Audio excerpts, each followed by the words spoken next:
But for you, often, you don't stand in an unconditional place. You come into a situation and sometimes you respond to the condition of where you are.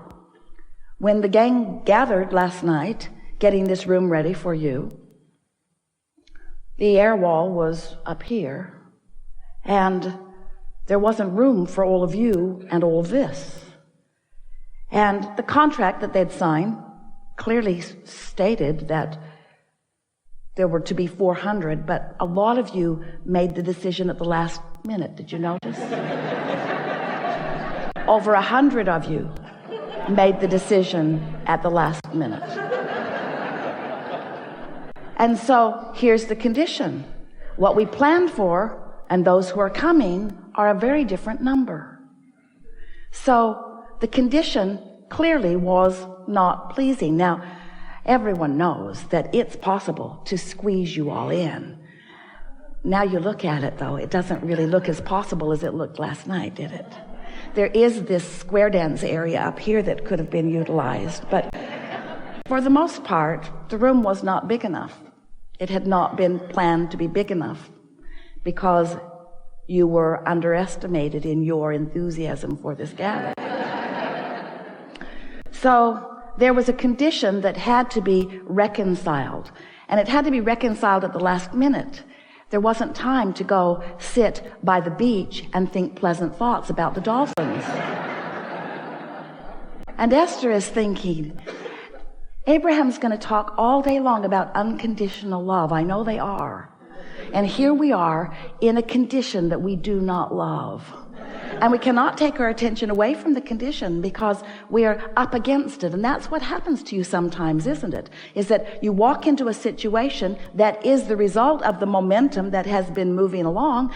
And now you're standing there in the middle of it. And if you are like most humans, you respond to the condition.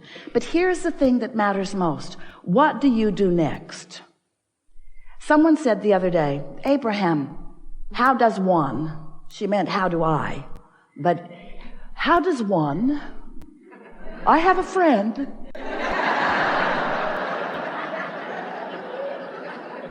How does one get rid of doubt? And we said, you get rid of it before you get it, which is totally annoying. Because once you've got it, Abraham, you squirrely ghost. How do you get rid of doubt? Well, doubt is the way you feel when you're focused upon something and have been for a while that you believe that is contrary to who you really are and what you really want. All negative emotion means exactly that. Your life has caused you to expand into a new vibrational becoming. How do those words set with you? Do you like knowing that you are constantly becoming something that is more? But the tricky thing about that is, since you are constantly becoming something that is more, you've got to vibrationally figure out how to vibrationally keep up with what you have vibrationally become. Did we mention that you're vibrational? In other words, you cannot expand as life will constantly cause you to do and not keep up with your own expansion and feel good at the same time. So you have to care about the way you feel. That's the way you keep up with your expansion.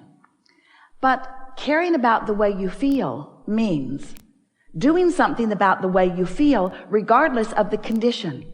And that's where the term unconditional love comes in. Humans have been using the phrase for a very long time, and hardly any of you really understand what it means. You think unconditional love means look at some rascal who is really behaving in a bad way and just don't say anything about it. Don't rat him out. Don't talk to somebody else about him. Don't get him fired. Just love him unconditionally as you despise his behavior and most other things about him. And we say, that's maybe what you might call tolerance. In other words, you're putting up with it. You're not freaking out about it, but it is not unconditional, because this condition that you are focused upon is an opinion that differs from the opinion that the source within you holds about it, because the source within you is holding an unconditional point of view. Well, before this day is over, you're going to understand completely why we from Source are able to hold things from an unconditional viewpoint. We'll give you a statement that you may be ready to receive, and then we'll fill in the gaps as we continue over the next few hours. But the reason that we are able to focus upon any situation unconditionally is because the current conditions or the what isness of whatever it isness doesn't mean diddly squatness.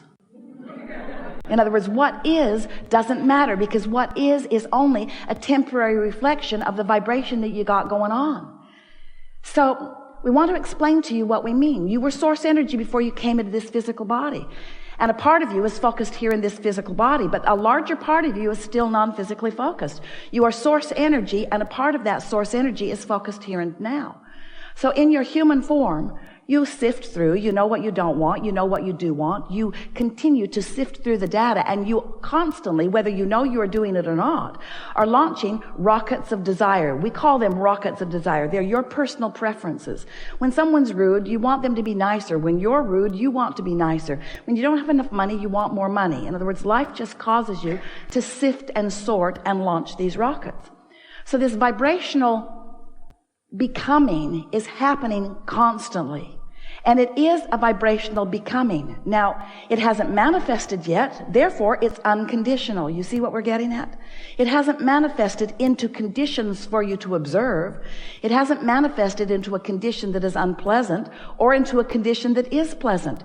It's a vibrational rocket of desire that has created.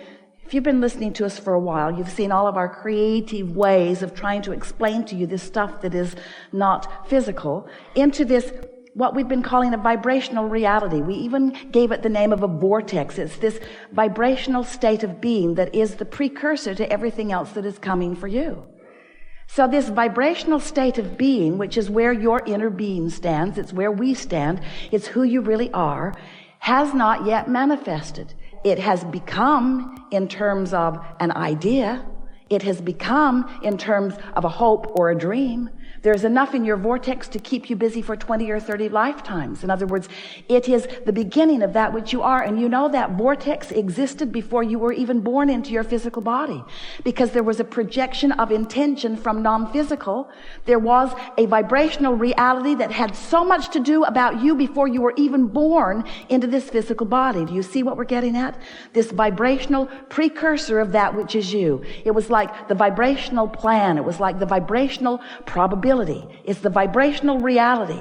So now you're here in your physical body. You're adding to this vibrational reality.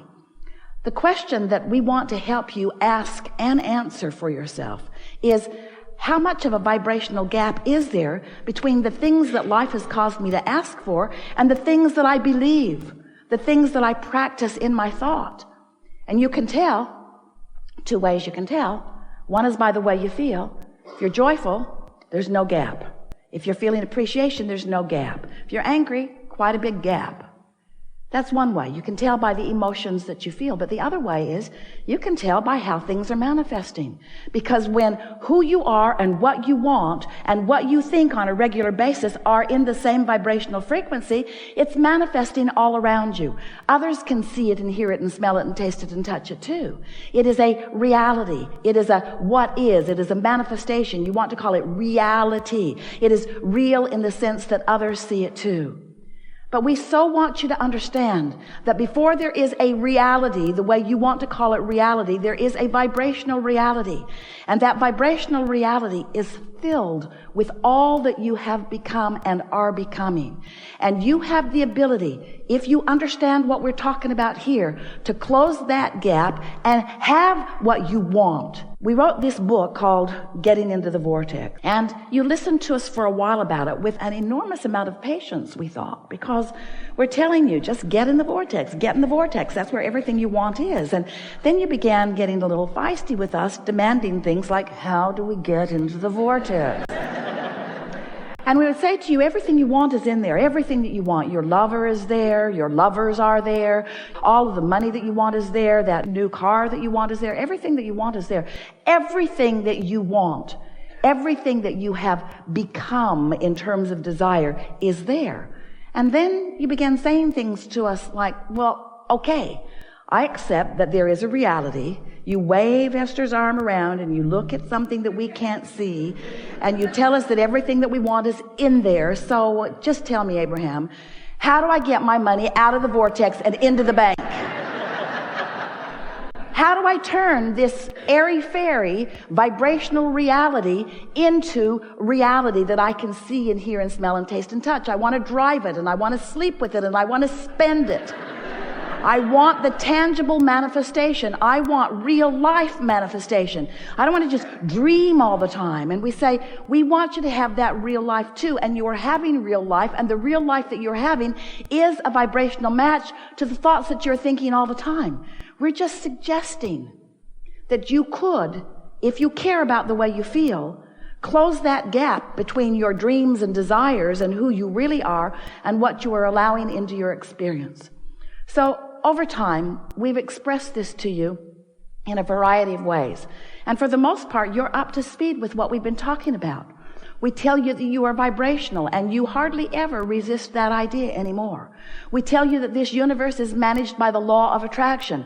The law of attraction manages vibrations. You can't set your radio dial on 98 FM and hear what's being broadcast on 101 AM. In other words, the frequencies have to match up, and if they don't, the transmitter and the receiver aren't on the same frequency, then the receiver doesn't receive what the transmitter is transmitting. It's just simple laws of physics, and law of attraction is exactly the same way. You can't set your dial on Henri and have lovely things come into your experience. They are different vibrational frequencies. So then we began to talk to you about your emotions and what your emotions mean. And we talked about the different emotions that you might have, all the way from despair all the way up to appreciation and love and joy. We began talking about the disc that you might be on, the spinning disc of emotion. If you're on the Henri disc, you're not going to rendezvous with people who are on the happy disc. It just doesn't happen. Law of attraction doesn't match you up that way. And today, what we want to say to you, because we know you've been following along with this to a certain extent, we want to give you the piece, the only piece that has ever been missing for you. We want you to understand that where you stand right here and now is what you've got all the time, now. There's never tomorrow, have you noticed? Tomorrow is an illusion. It will be eaten up by today. Today. Now. That's all you've got. You've got now. And what you do now is what matters, because all you've got is now.